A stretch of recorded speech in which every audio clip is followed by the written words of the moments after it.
আসসালামু আলাইকুম viewers, all solution BD চ্যানেলের পক্ষ থেকে সবাইকে স্বাগতম জানাচ্ছি। আশা করছি আপনারা সবাই ভালো আছেন। নতুন আরও একটি মোটো ব্লগে আপনাদের সবাইকে ওয়েলকাম করছি। আজকে আমরা যাব হচ্ছে গিয়ে আমরা বের হয়ে পড়লাম।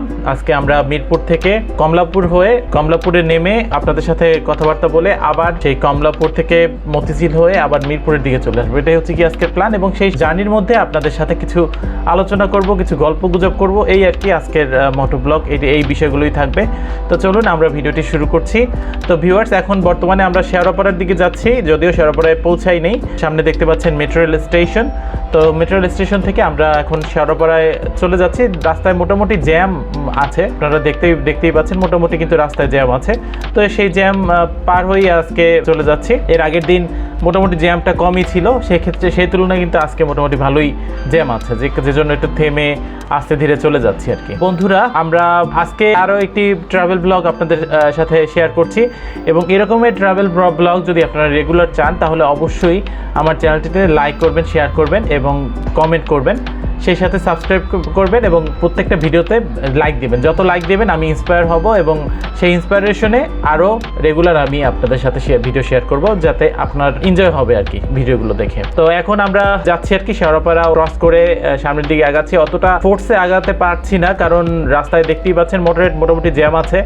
তো এই জ্যামটা কোন সময় শেষ হয় আমি জানি না। আশা করছি জ্যাম সামনে থাকবে না, মানে আগারগাঁয়ের পরে জ্যামটা কিছুটা কমে আর কি। দেখি আর কি অবস্থা হয়। আর আপনারা দেখতেই পাচ্ছেন রাস্তায় কিন্তু প্রচুর পরিমাণে গাড়ি, সেই সাথে রিক্সা, সিএনজি, অটো রিক্সা, এগুলো কিন্তু বেরিয়ে চলেছে দিনের পর দিন। কিন্তু এগুলোই দেখতে পাচ্ছেন মেইন রোডে ঢুকে পড়েছে।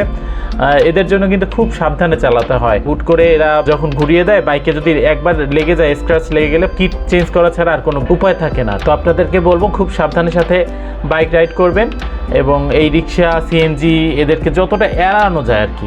সিএনজিগুলোও কিন্তু খুব রাশভাবে চালায় তাদের এই ছোট ভেহিকেলটা, 3 চাকার। হুট করে ডানে চাপিয়ে দেয়, বামে চাপিয়ে দেয়, খুবই তাড়া থাকে, ভাড়া চালায় তো খুবই তাড়া থাকে তাদের মধ্যে। তো এদেরকে খুব সাবধানে দেখে শুনে চালাতে হবে। কয়েকদিনের মধ্যেই বরিশালে বাইকটি নিয়ে চলে যাচ্ছি, আপনাদের সাথে শেয়ার করব।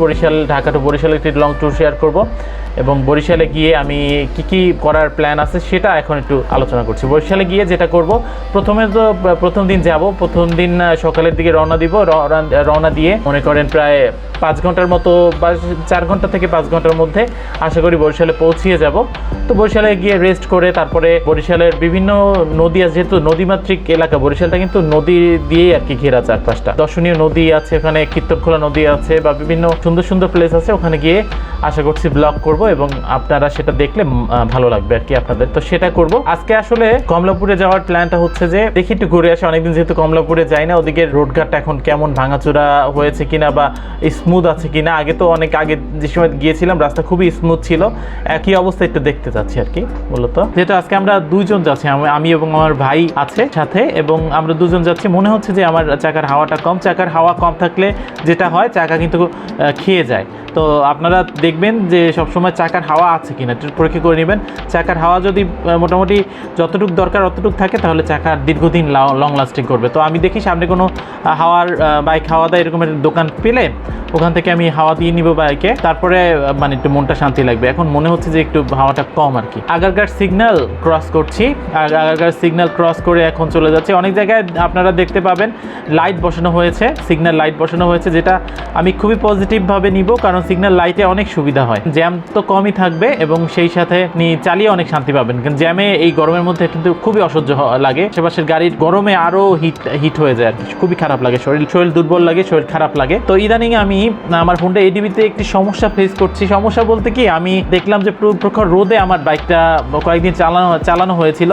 গাজীপুরে গিয়েছিলাম, ওই সময় প্রখর রোদ ছিল। তারপরে 300 ফিটে গিয়েছিলাম, একটি ভিডিও করেছিলাম, একটা রিভিউ করেছিলাম। ওই সময় কিন্তু বাইকটি দাঁড় করানো লেগেছিল, প্রচুর রোদ ছিল, এত রোদ ছিল, 41 ডিগ্রি সেলসিয়াস তাপমাত্রা ছিল।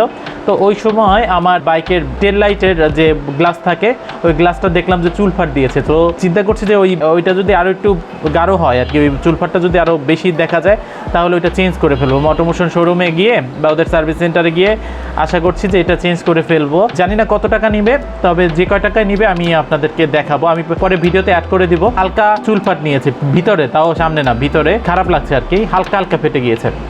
তো যাই হোক, এখন আমরা বিজয় সরণির রোডের দিকে ঢুকছি, হাতের বাম পাশে চলে যাব এবং বাম পাশ থেকে আমরা চলে যাব হচ্ছে গিয়ে, আজকে যেহেতু কমলাপুরে যাব আমি রুট ম্যাপটা একটু বলে দিচ্ছি, কারণ অনেকে জানতে চাচ্ছিলেন যে কমলাপুর কোন রুটে গেলে সবচাইতে ভালো হবে বা সবচাইতে কম সময়ের মধ্যে যাওয়া যাবে। ঢাকা শহরে যেহেতু অনেক জ্যাম, তো সেই কারণে কিন্তু সবসময় খুব দ্রুত আপনারা যেতে পারবেন না, কারণ অনেক সময় জ্যাম থাকে, আবার অনেক সময় মোটামুটি ফ্রি থাকে রাস্তা, ওই সময় আপনারা খুব সহজে যেতে পারবেন। তারপরেও আমি যেটা সবচাইতে বেটার রাস্তা হয় সেই রাস্তাটা আমি আপনাদেরকে বলে দিচ্ছি। আপনারা কমলাপুরে গেলে, এখন আমরা আছি বিজয় সরণির সিগনালে, এই সিগন্যালটা একটু পরে ছেড়ে দিবে, এখন কিন্তু অটোমেটিক সিগন্যাল, যেটা খুবই একটি পজিটিভ দিক।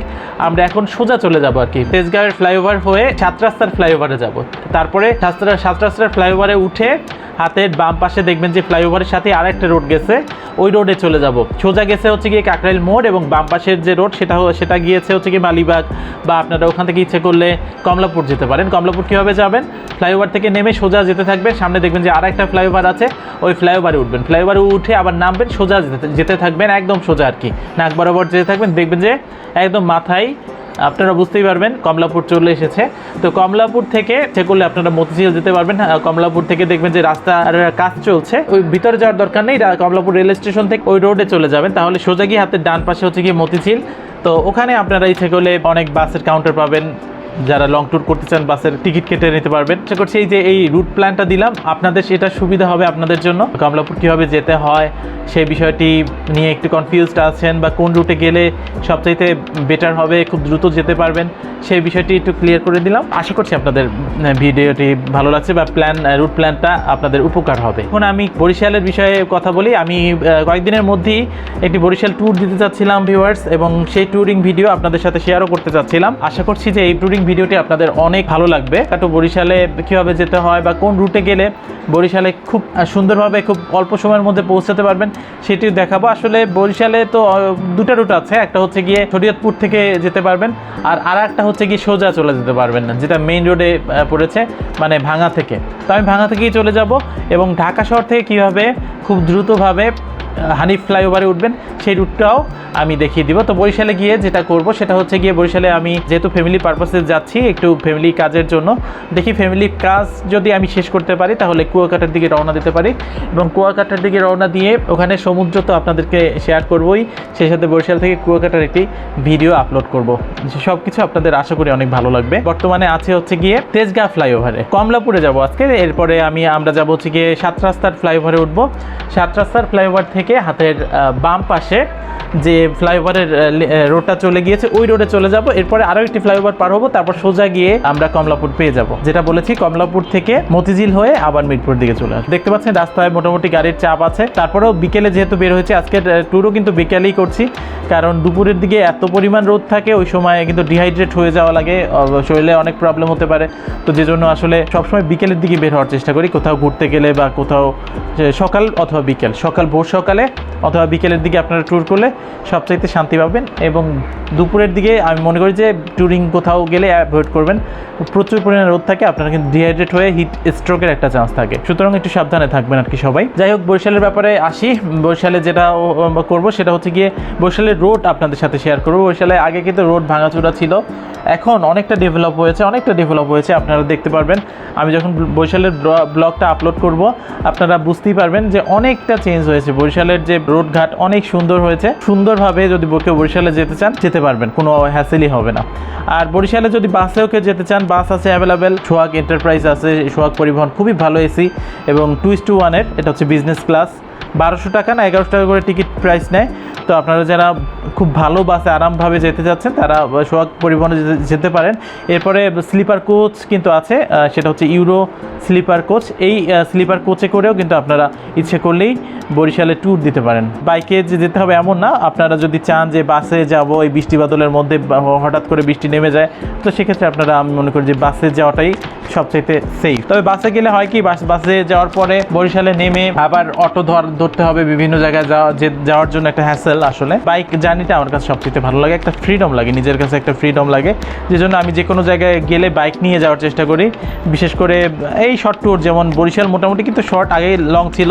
আগে আমাদের যেতে হতো হচ্ছে গিয়ে সেই পাটুরিয়া থেকে, এখন কিন্তু সহজে মাওয়া থেকে যেতে পারছি পদ্মা সেতু হওয়ার জন্য, সুন্দরভাবে আসতে পারছি। এখন বর্তমানে উঠে গিয়েছি হচ্ছে গিয়ে 7 রাস্তা ফ্লাইওভারে। 7 রাস্তা ফ্লাইওভার থেকে আমরা এখন যাচ্ছি সামনের দিকে। বাম পাশের যে রোডটা গিয়েছে সেটা থেকে নেমে আবার আরেকটা ফ্লাইওভার আছে, ওটা উঠে সোজা গেলে কমলাপুরে চলে যেতে পারবো। তো এটাই হচ্ছে কি আজকের প্ল্যান। তো ভিউয়ার্স, আমরা আবার কিছুক্ষণ পরে আবারও ফিরে আসছি। ওয়েলকাম বন্ধুরা, আমরা এখন হাতের বাম পাশের রোডটা যে দেখতে পাচ্ছেন, এখান থেকে আমরা চলে যাচ্ছি। এখান থেকে এখন প্রথমে মালিবাগে নামবো, মালিবাগ থেকে একদম মালিবাগের ভিতরে ঢুকবো না, সোজা চলে যাব। যেটা বলছি, সোজা গেলে আরেকটা ফ্লাইওভার পাবো, ফ্লাইওভার থেকে আবার নেমে বরাবর যেতে থাকলেই কমলাপুর যাব। যেহেতু আজকে আমার টার্গেট কমলাপুর যাওয়ার, যে জন্য একটু রুট ম্যাপটা আপনাদেরকে ক্লিয়ার করে দেখাচ্ছি, যাতে করে এর পরবর্তীতে গেলে খুব সহজেই কমলাপুরে পৌঁছাতে পারবেন। কমলাপুর থেকে আপনার ইচ্ছে করলে গুলিস্তানে যেতে পারবেন, তারপরে কমলাপুর থেকে মতিঝিলে যেতে পারবেন, যে কোনো জায়গায় চলে যেতে পারবেন। কমলাপুরটা আমার কাছে ভালো লাগে, ওখানে যে ট্রেন লাইনটা আমি দেখি না, ওই ট্রেন স্টেশনটা আমার কাছে আসলে খুবই ভালো লাগে দেখতে। এই জন্য মাঝে মাঝে আমি যদি ফ্রি টাইম পাই ওখানে গিয়ে একটু ঘুরে আসি বা একটু চা নাস্তা খাই ওখানে দাঁড়িয়ে, আবার বাসায় চলে আসি যদি বিকেলে আর কি, বিকেলে ফ্রি টাইম যদি পাই। তো সেজন্যই আজকে আমরা দুই ভাই প্ল্যান করলাম একটু ঘুরে আসি বাইকটা নিয়ে। যে প্ল্যান সেই কাজ, আমরা চলে যাচ্ছি একটু ঘুরতে। দেখতে পাচ্ছেন বন্ধুরা কি পরিমাণ জ্যাম, আসলে এই জ্যাম জট এত খারাপ লাগে। এই জ্যাম জটটা কমানোর আমি মনে করি যে একটাই উপায় আছে, সেটা হচ্ছে কি সিগন্যাল লাইট প্রত্যেকটা রোডে স্থাপন করতে হবে। এবং সিগন্যাল লাইট যদি ঠিকভাবে স্থাপন করা যায়, সেক্ষেত্রে জ্যাম জট অনেকটা কমে যাবে। তো যাই হোক, যাচ্ছি সামনের দিকে আগিয়ে। এখন কিন্তু বন্ধুরা আমি রেগুলার ভিডিও দিচ্ছি আপনাদের জন্য, আশা করছি যে ভিডিওগুলো আপনাদের অনেক ভালো লাগবে। ভিডিওগুলো ভালো লাগবে কারণ ভিডিওগুলো আমি অনেক কষ্ট করে কিন্তু আপনাদের সাথে জন্য ভিডিওগুলো করছি, চেষ্টা করছি যে আবার রেগুলার হওয়ার। এজন্য কিন্তু রেগুলার ভিডিও দিচ্ছি। আপনারাও অনেকেই বলছেন যে আপনি রেগুলার কেন হচ্ছে না ভিডিওতে, এজন্য আপনাদের সবার কথা ভেবে চিন্তা করলাম যে হ্যাঁ, আবার রেগুলার হব আমি, রেগুলার হয়ে আপনাদের সাথে শেয়ার করব। আশেপাশে দেখতে পাচ্ছেন এখানে কিন্তু অনেক মার্কেট হয়েছে, দেখতে পাচ্ছেন হাতের বাম পাশে, দুঃখিত, গ্র্যান্ড প্লাজা শপিং মল। তো এটা দিয়ে এই শপিং মলে কিন্তু অনেক ধরনের আইটেম আপনারা ইচ্ছে করলেই কিনতে পারবেন। যদি আপনারা বলেন যে মোটরমোশন শোরুমটা কোন দিকে, হ্যাঁ, মোটরমোশন শোরুমটা কিন্তু এই সোজাই, এটা হচ্ছে ফরচুন শপিং কমপ্লেক্স থেকে হাতের বাম সাইডে যে রোডটা গিয়েছে রামপুরার দিকে, সেখানেই কিন্তু মানে সোহাগ পরিবহন যে কাউন্টারটা, মেইন এসি কাউন্টার, ওইটার পাশেই হচ্ছে গিয়ে মোটরমোশন শোরুম। তো আপনারা যারা মোটরমোশন শোরুমে ভিজিট করতে চাচ্ছেন, এই রোডটা ইউজ করতে পারবেন। ঠিক আছে, আজকে মোটামুটি আমি ভিডিও করছি, মোটামুটি রোডটা আপনাদেরকে মোটামুটি এনশিওর করছি। আমার অনেক ফ্রেন্ড আছে বা অনেকে অ্যাকুরেট রোড কোথায় আছে সেটা জানতে চাচ্ছিলেন, তাদের জন্য। আপনারা দেখতে পাচ্ছেন আমি এখন আরেকটি ফ্লাইওভার পেয়েছি, এই ফ্লাইওভারে উঠে যাচ্ছি। এই ফ্লাইওভার থেকে সোজা যাব, কোনো ডানে বামে না, একদম সোজা চলে যাব। যদি আমরা বামে চলে যাই এক্ষেত্রে, তাহলে আমরা রামপুরায় চলে যাব, কিন্তু আমরা বামে যাব না, আমরা এখন সোজা যাচ্ছি। সোজা গিয়ে একদম দেখবেন যে একদম নিচে নেমে সোজা নাক বরাবর যেতে থাকবো, তারপরে কমলাপুর রেল স্টেশন আমাদের সামনেই থাকবে। খুবই সোজা রুট কিন্তু বন্ধুরা অনেকে হোন্ডা এডিভি কেনার জন্য অধীর আগ্রহে টাকা জমাচ্ছেন। হ্যাঁ, এটা কিন্তু ভালো দিক। হোন্ডা এডিভি সুন্দর, বাইকটা অনেক সুন্দরভাবে রান করতে পারবেন, এই বাইকটি নিয়ে কন্টিনিউয়াস রান করতে পারবেন, হ্যাসেল ফ্রি রান করতে পারবেন। তবে অবশ্যই আপনাদের কিছু দিক দেখতে হবে, যেমন আমি এই কয়েকদিন রোদে প্রখর রোদ, এটা কিন্তু ইন্দোনেশিয়া থেকে আপনারা দেখতে পাচ্ছেন, আমি কিন্তু সোজা চলে গিয়েছি, কোনো ডানে বামে যাইনি, সোজা যাচ্ছি, একদম ফ্লাইওভারের নাক বরাবর ধরে চলে যাচ্ছি। যেটা বলছিলাম সেটা হচ্ছে, অনেকে হোন্ডা এডিভি কিনতে যাচ্ছেন, অবশ্যই আপনাদের জন্য বলছি হোন্ডা এডিভি কেনার পরে যত্ন নিতে হবে। যেমন আমি যে ভুলটা করেছি সেটা হচ্ছে প্রখর রোদে বের হয়েছি, প্রখর রোদে বের হয়ে 300 ফিটে একটা ভিডিও করলাম। সেই সময় 41 ডিগ্রি সেলসিয়াস তাপমাত্রা ছিল। সেই তাপের জন্য কিন্তু আমার বাইকের যে ব্যাকলাইটের কাভারটা, ওইটা কিন্তু ট্রান্সপারেন্ট কাভারটা হালকা চুলফাট নিয়েছে। এছাড়াও আমার মনিটরটা পাশ থেকে হালকা চুলফাট নিয়েছে, যেটা আসলে অ্যাভয়েড করতে হবে। যেহেতু এটা ইন্দোনেশিয়ান বাইক এবং ইন্দোনেশিয়া অ্যাসেম্বল হয়েছে, সেভাবেই কিন্তু এটার ম্যাটেরিয়ালস দেওয়া হয়েছে। আর যদি বাংলাদেশের অ্যাসেম্বল করা হতো এই বাইকটি, যদি অফিসিয়াল আসতো, তাহলে বাংলাদেশে অ্যাসেম্বল করা যেত। সেক্ষেত্রে আপনার ওইভাবে কিন্তু ম্যাটেরিয়ালসগুলো দেওয়া হতো আর কি, বাংলাদেশের ক্লাইমেটের উপরে নির্ভর করে। যেহেতু এটা ইন্দোনেশিয়ান ক্লাইমেটের উপর নির্ভর করে এই ম্যাটেরিয়ালসগুলো দেওয়া হয়েছে, সেক্ষেত্রে একটু সাবধানে ব্যবহার করবেন। আমি যেটা করব, যেটা ওই আমার পার্টস একটু ক্ষতিগ্রস্ত হয়েছে, সেই পার্টসটা আমি চেঞ্জ করে ফেলবো, এটাই হচ্ছে গিয়ে করণীয়। সেক্ষেত্রে মনে করেন 2000 থেকে 3000 টাকা আমার হবে। এটা যাতে না হয় আপনাদেরকে বলে রাখছি, বা আপনারা যখন বাইক কিনবেন, রান করবেন, একটু সাবধানের সাথে রান করবেন। বেশি রোদে এই বাইকটি রাখার দরকার নেই, বা রাখলেও ছায়ার মধ্যে রাখবেন। রোদে যদি বেরো হন, ছায়ার মধ্যে রেখে কোনো বন্ধু বান্ধবের সাথে আড্ডা দিবেন বা যা ইচ্ছে তাই করবেন। তো এখন আমরা যাচ্ছি ভিউয়ার্স, আসলে জার্নিটা আসলে খুবই ভালো লাগছে, এনজয় করছি। হোন্ডা এডিবিতে আরেকটা সুবিধা কি জানেন, আপনার গরম হবে না, হোন্ডার ইঞ্জিন গরমই হবে না, খুবই শান্তি মতো আপনি চালাতে পারবেন। কোনো হিট হবে না, কোনো হিট বের হবে না, কারণ কুলেন্ট দেওয়া আছে, কুইট কুল, যেহেতু হিটের ইস্যু কিন্তু এই বাইক থেকে পাবেন না। এখন বর্তমানে আমরা মতিঝিল আউটার সার্কেলে আছি, আমরা সোজা চলে যাচ্ছি। সোজা চলে যাওয়ার পরে চলে যাওয়া আমাদের গন্তব্যের দিকে, এবং গন্তব্যের দিকে পৌঁছানোর পরে তারপর কিছুক্ষণ আড্ডা দিয়ে আবার চলে যাব। তো এই হচ্ছে কি আজকের এই ভিডিওটি ভিউয়ার্স, অনেকক্ষণ আপনাদের সাথে কথা বললাম, সেই সাথে রোডেরও কিছুটা আইডিয়া দিলাম। আশা করছি আপনাদের ভালো লেগেছে। যদি ভিডিওটি ভালো লাগে সবাই লাইক করবেন, কমেন্ট করবেন, শেয়ার করবেন, এবং সেই সাথে সাবস্ক্রাইব করে আমার চ্যানেলের সাথেই থাকবেন। সবাইকে অনেক অনেক ধন্যবাদ জানিয়ে আমি বিদায় নিচ্ছি। পরবর্তী ভিডিও দেখার আমন্ত্রণ জানিয়ে আল্লাহ হাফেজ, আসসালামু আলাইকুম।